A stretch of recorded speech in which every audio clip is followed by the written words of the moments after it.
For today we are going to do a drizzle stitch. This is a really fun 3D stitch that adds a lot of texture when you're stitching. So you're going to pick the spot that you would like it.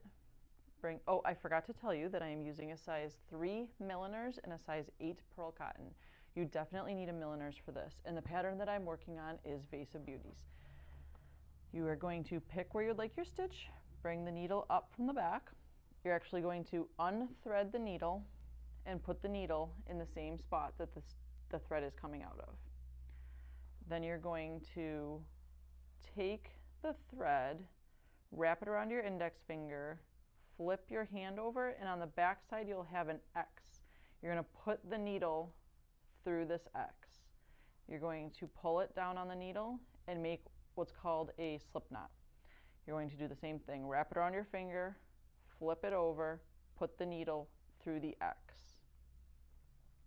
Wrap it around your index finger, flip your hand over, put the needle through the X, and pull it down. The amount of stitches that you put on the needle is going to determine how long it is. So you can just keep filling it up with as many stitches as you would like. I think usually about 12 to 14 is a good number. Once you have the amount of stitches that you would want on the needle, all you do is rethread it.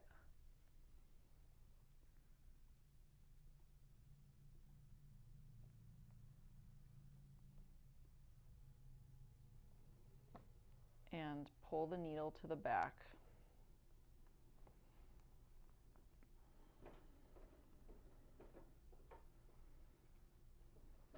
So then if you can see on here, this is 3D. So I'm going to put several of them around there to make the center of the flower. So I'll go one more time. You bring it up from the back, pull the needle out, put the needle in the same hole that the thread is coming out, take the thread, wrap it around your index finger, flip your hand over, creating an X, and put the needle through the X. And you're going to continue to do that each time until you have the stitch as long as you would like it. Once you have enough stitches, you're going to rethread the needle,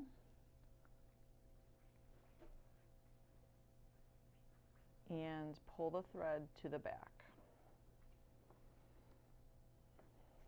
And it makes a very cool 3D piece there.